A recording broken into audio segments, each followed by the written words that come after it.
O'g'lim Rossiyaga ketganiga 45 kun bo'ldi. Patentni topshirdi, hammasi yaxshi, lekin patent olgani borganda qaytib chiqmadi. Nima yordam qila olasiz deb bir opamiz menga murojaat qildilar. Mana shu temani tushuntirib bermoqchiman do'stlar. Mer Privilegiy banki bilan qulay kurs bo'yicha pul o'tkazmalarini amalga oshiring.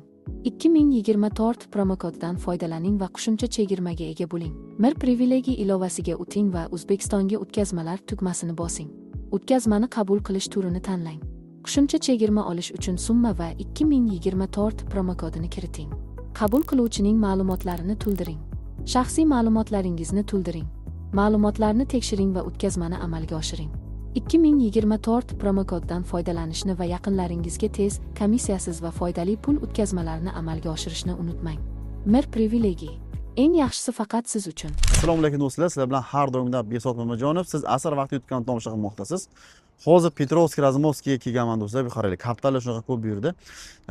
Yaqinda bir opamiz telefon qildilar. Iltimos, yordam bering, faqat ism, familiyasi o'g'limni biron joyga chiqish shart emas, chunki biz qudalik odam deb telefon qildilar. Rossiyaga bu opamiz o'g'illari kelgan, patent topshirgani borgan, hammasi yaxshi, qonuniy, lekin patent olgani borganda qaytib chiqmagan Saxirvadan. Bunga sabab nima? Shuni iltimos yordam bering, chunki bizga aloqa chiqqan yo'q deb chiqdilar. Mana shu temani bundan oldin ham yoritib berganman. Shu videodan yoritib bermoqchimanki, agarda siz ham Rossiyaga kelayotgan bo'lsangiz, narkotik modda iste'mol qilgan bo'lsangiz, 40 kun ichida kelib patent topshirib o'tirmang. Topshirasiz, pul jalka, lekin olgani borganda o'sha yerni o'zidan qo'lni qayirib ichkariga olib kirib ketadi. Eng tez chiqargani 2 kun. Uzog'i 6 oy ichida shu yerdan deport, zapret qilib jo'natib yuboradi.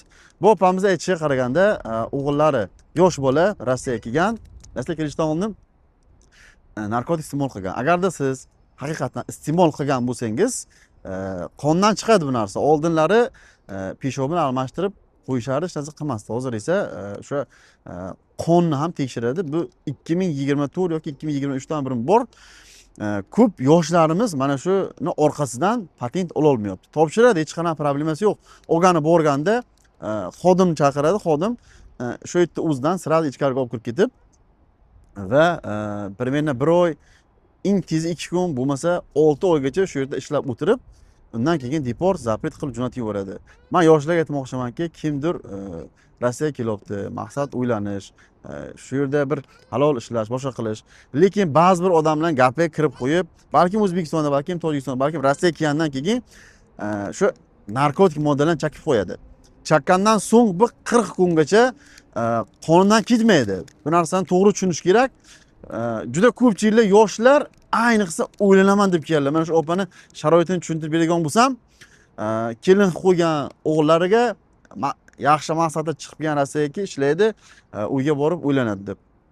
Lekin afsuski, kuzga to'y belgilangan ekan, o'g'illarni bildikki, haqiqatan ham o'sha ichkariga olib kirib ketgan giyohvand shu moddalarni iste'mol qilganligi uchun.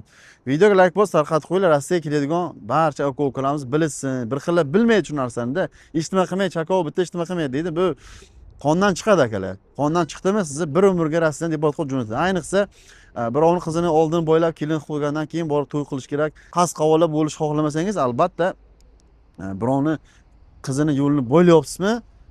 Bu yamoshani qilish kerak emas, chunki sizga bir yaxshilikka olib kelmaydi. Moskva va oblastdan Grensiyaga chiqmoqchi bo'lsalaring, Orifjon aka murojaat qila olasizlar. Mana komfort mashinalar odamlar jo'nab ketishyapti. Sizlar ham sog'-salomat xudo qolsa borib kelasizlar. Ekranda nomerlarga bemalol telefon qilishlaring mumkin. Rossiyaga kelosang, birinchi o'rinda dokumentlarni vaqtda qilish kerak, halol ishlash kerak. Nimaiki oldiga odam maqsad qo'ygan bo'lsa yetadi. Gapim noto'g'risi kommentariyada kutib qolaman. Bu voqeani 2024-yilda azonda ishlab yurgan vaqtimda o'sha bizni ishchimizni olib kirib ketib, ertasi kun telefon bergan edi. O'sha telefon orqali biz bilib, aniq javob aytgandik, 2 kunda jo'natib yuborgan edi. Sog' bo'linglar, jigarli omon bo'linglar, o'zingizdan ehtiyot qilinglar. Rossiyaga kelgan musofirlar uchun o'zimizni foydali reklama. Orqamda metro Petrovskiy, Razumovskiyning 1-VXD 9-10-liniya va bu tomonda esa MSD1, ya'niki Dmitriy Lobni, Ikshya Turdovoy hamma shu tomondan keladi. 7-VXD. Bu yerda biz, ya'ni tochkamiz ochilgan. Parus Targoviy Center 2-etajga chiqqanda sirazi chap qo'lga Snews biometrik gosluk sim karta, bank karta hammasini shu yerda qilib beramiz. 500 rublga sim karta olib, ichiga o'zi pul qo'yib olsa bo'ldi. Bundan tashqari kimni turdoydagor o'ydamni qo'lda bo'lsa, o'ydamni qilib beramiz. Отдельно и pas перевод ham qilib beramiz. Sog' bo'la, omon bo'la, shu yerdan tarqatib qo'yinglar. Sizning manzil metro Tulskaya 2-vaqtdan chiqib sirasi o'ng qo'lga burilib, shu yerga kelasiz. Bu yerda Targoviy sentr kорабль joylashgan, mana shu baland domi ostida. Bu kорабльga esa o'ng tomondagi podzemkadan o'tib kirib boramiz. Ichkariga to'g'ri kirib borsangiz, Sberbankni oldida biz topasiz. Bu yerda biz nima ish qilamiz? Snews biometriya gos uslugi sim karta hamda bank karta qilib beramiz. T-bank besplatniy faqat 500 rublga sim kart sotib olsangiz bo'ldi va sim karta o'zingiz pul qo'yib olasiz. Va bundan tashqari 1 soat ichida pas перевод qilib beramiz va turdoydagor qo'lda bo'lsa o'ydamini jo'natib beramiz va vassalarni gos usul ham qilamiz.